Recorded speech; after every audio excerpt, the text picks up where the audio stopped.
the love story so irresistible, because it was a story written in 47 about two characters who are really people from 47 after the war, leaving behind themselves the values of the American culture and looking for something new. But what I found really irresistible was that it's a very common love story. Two people who adore themselves cannot be happy in love. If I think of myself, if I think of all the people I know, I think everybody had in his life a kind of story like that. Everybody knows the very sad feeling of being in love and not being happy within love. And the great success that the book is having now, today, with the re-edition that they publishing all over the world,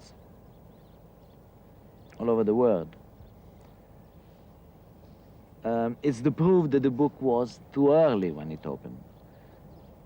It's an incredibly modern story. When you read it today, it's clear that the story could happen today. I was terrified and fascinated. Terrified by the amount of poison that there is in the book. Will I be able to have the same poison in the movie? Well, I was asking myself. I decided, in order to take a decision which wasn't coming, I decided to go to Tangier to meet with Paul Bowles. I went with Mark Peplow, my screenwriter, and we had this first 2-3 days first meetings with Paul Bowles. I was still a bit undecided. I didn't know. I was coming after the Last Emperor, after an experience of a big, spectacular movie. And I knew that always in my story, I do a spectacular movie and then I do an intimate movie. So Sheltering Sky was perfect after The Last Emperor. It was very private, very intimate. Deborah is a very special actress. She becomes completely obsessed with what she's doing.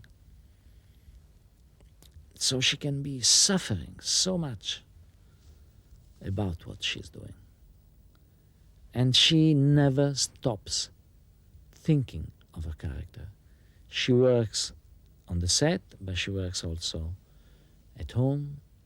She works when she's asleep, in her dreams, I'm sure. She works when she's playing with her little child, Noah. She's always like, and it's fantastic, in a kind of state of being creative. And I think that she was able to find in herself, like in Kit of the book, like in Jane Bowles, this wound, which is a kind of insatiable wound, which is like an open mouth, which can swallow so much pain, but also come back with the most unpredictable, funny, outrageous, very, very, very smart ideas. John Malkovich didn't want to know much about his character, about Port. I think he found out that mysteriously,